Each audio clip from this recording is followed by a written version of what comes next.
श्री शिवाय नमस्तुभ्यं। ध्यान दीजिएगा, बहुत सुंदर संवाद चल रहा है, बहुत ध्यान देने वाली बात है। प्रत्येक महीने की पूर्णिमा को जिसके घर में दूध की सामग्री बनती हो, दूध की सामग्री तैयार होती हो, खीर प्रसाद तैयार होता हो, उसके घर में कभी क्लेश नहीं हो सकता। चाहे सास बहू एक दूसरे के सामने वो कहे ना, वो सांप और नेवले की लड़ाई क्यों ना, फिर भी शांति हो जाती है। पर प्रत्येक महीने की पूर्णिमा होना चाहिए। ये नहीं कि तुमने एक महीने की पूर्णिमा पे बना लिया और दूसरे महीने की पूर्णिमा को गायब कर दिया। फिर के सालों से कर रही हो, कई माताएं कर रही होंगी पूर्णिमा का व्रत, एक समय फलाहार करती हैं, एक समय भोजन करती हैं। भोजन में खीर का होना जरूरी होता है पूर्णिमा के व्रत में, दूध की सामग्री होना जरूरी होती है पूर्णिमा के व्रत में। 12 महीने की पूर्णिमा करो, मना नहीं है। और पूर्णिमा उठाने का भी समय होता है। चैत्र के महीने की जो पूर्णिमा होती है, चैत्री पूर्णिमा पहली पूर्णिमा मानी जाती है, इसलिए चैत्री पूर्णिमा को सिद्ध पूर्णिमा कहते हैं, कार्य सिद्धात्री पूर्णिमा कहते हैं,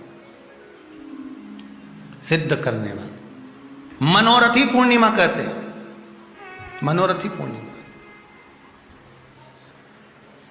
इसलिए पूर्णिमा का व्रत कहां से उठाया जाता है? चैत्र के महीने की पूर्णिमा से पूर्णिमा का व्रत उठाया जाता है कि मैं महीने की पूर्णिमा करूंगी, तो चैत्र पूर्णिमा से उसको उठा लिया जाता है। पर उसका एक नियम रहता है, आप फलाहार कर रहे हैं अपनी जगह पर है, पर एक समय भोजन कर रहे हैं वो अपनी जगह पर। भोजन के साथ में मीठे के साथ थोड़ा दूध की सामग्री होना जरूरी होती है।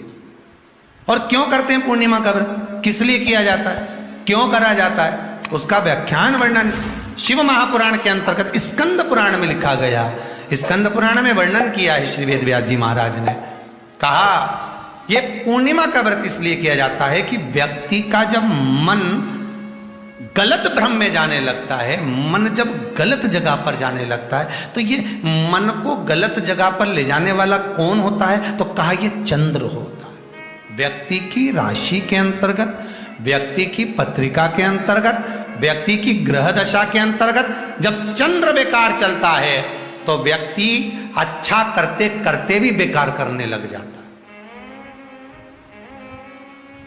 चंद्र डोल रहा है। कई माताएं कहती हैं, गुरुजी हमारे बेटे को आशीर्वाद दीजिए, बहुत गलत संगत में जा रहा है। मतलब समझ जाना कि चंद्र गड़बड़ जा रहा है। बेटी अगर गलत मार्ग पर जा रही है, बेटी अगर गलत संगत में जा रही है, किसी अन्य व्यक्ति को आकर्षित हो, चंद्र गड़बड़ हो रहा है, उसका चंद्र कहीं जा रहा है। कोई पुरुष, कोई लड़का कोई गलत मार्ग पर जा रहा है, चंद्र गड़बड़ हो रहा है। घर में जो क्लेश उत्पन्न होता है, घर में जो विवाद उत्पन्न होता है, उस विवाद को रोकने के लिए केवल चंद्र की ही, इसलिए तो पूर्णिमा घर की नारियां, हमारे हिंदू धर्म में यहां तक स्कंद पुराण में कह दिया कि प्रत्येक पूर्ण, आप लोग कभी आप लोगों ने सत्यनारायण जी की कथा करवाई है? जितने लोग आस्था चैनल पर कथा सुन रहे हैं, जितने लोग फेसबुक यूट्यूब पर कथा सुन रहे हैं, यूट्यूब पर कथा का श्रवण कर रहे हैं, उनने कभी सत्यनारायण की कथा करवाई होगी। तो उसमें लिखा है, हर कार्तिक, हर पूर्णिमा को, हर संक्रांति को ब्राह्मण सत्यनारायण भगवान की कथा या राजा या वैश्य कथा को कराता था, या बढ़िया कथा कराता। सुनी कि नहीं सुनी बात? सत्यनारायण भगवान की कथा में लिखा है, स्कंद पुराण के अंतर्गत जो सत्यनारायण भगवान की कथा का स्मरण किया उसमें लिखा है, प्रत्येक संक्रांति पूर्णिमा को सत्यनारायण की कथा करवाने लगा और ये योनि को प्राप्त हुआ, इस योनि से छूटा, इस योनि में गया। लिखा है, सब कुछ लिखा है। अब उत्ते से समझ जाओ कि पूर्णिमा को सत्यनारायण की कथा करने का बोला है, तो पूर्णिमा को सत्यनारायण की कथा का क्यों बोला? वैसे तो रोज कराओ सत्यनारायण जी की कथा, प्रतिदिन कराओ, मना नहीं है। आप क्या कोई विशेष फंक्शन है आप सत्यनारायण जी की कथा करवा, पर पूर्णिमा संक्रांति को, और संक्रांति को पूर्णिमा को सत्यनारायण की कथा का स्मरण क्यों करवाया गया? क्योंकि पूर्णिमा के दिन अगर ये भगवान का व्रत रख लेगी, पूर्णिमा के दिन अगर ये खीर का प्रसाद बना लेगी, थोड़ा सा दूध की कोई सामग्री बना लेगी और भगवान को भोग लगा देगी, भले सत्यनारायण भगवान के भाव से बनाए, भले सत्यनारायण जी के निमित्तार्थ बना, पर अगर इसने सत्यनारायण भगवान के निमित्त से बना, पर पूर्णिमा के दिन अगर ये व्रत रखेगी, उपास रखेगी या कोई सामग्री बनाकर भगवान की पूजन कर लेगी, तो इसके घर में जो अशांति है वो शांति में बदल जाएगी। इसलिए कई घरों में आज भी सत्यनारायण भगवान की पूजन हर पूर्णिमा को करती है। माता किताब लेके बैठ जाती है, तुरंत उन्हें ऑफिस जाना, कहीं काम पे जाना,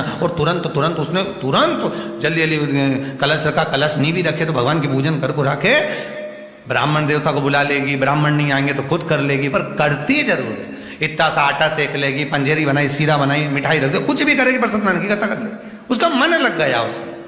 मतलब पूर्णिमा को करना है, उसको करने से क्या होता है, शांति रहती है, शीतलता रहती है। फिर निवेदन करूंगा, दुनिया में ऐसा कोई समस्या नहीं जिस समस्या का कोई निदान नहीं। हर समस्या का निदान है, पर निदान किसी दूसरे के पास नहीं, निदान केवल मेरे भोले नाथ के पास में है। आपको अगर किसी समस्या का सफल आनंद चाहिए तो शंकर की शरण में जाओ। आपको सीहोर आने की भी जरूरत नहीं है, आपको हमसे मिलने की जरूरत नहीं है, आपको पंडित प्रदीप मिश्रा के पास नहीं आना, आपको किसी बाबा जोगी के पास नहीं जाना, आपको किसी के बेल भभूति लेने नहीं जाना, आपको तो शिव के पास जाना।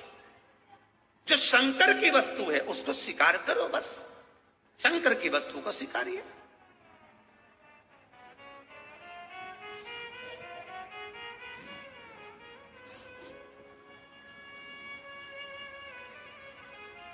शंकर की वस्तु को स्वीकार करना चालू कर दीजिए। अरे भाई, शिव महापुराण की कथा तो यहां तक कहती है, यहां तक वर्णन कर रही है, जिस व्यक्ति की नौकरी नहीं लगती, सर्विस नहीं लगती, हर जगह पर अप्लाई कर रहा है, बार बार इंटरव्यू देने जा रहा है, लगातार उसको अगर सफलता प्राप्ति नहीं हो रही है तो धतूरा ढूंढो। धतूरा कहीं बाजार में नहीं मिलेगा, किसी वृक्ष से धतूरा तोड़ लिया, कुछ मत चढ़ा, तू शंकर जी के मंदिर में जाकर तेरा नाम और गोत्र बोल और शिव जी को धतूरा चढ़ाना चालू कर दे और बाबा से विनती कर, धतूरा चढ़ाना चालू कर।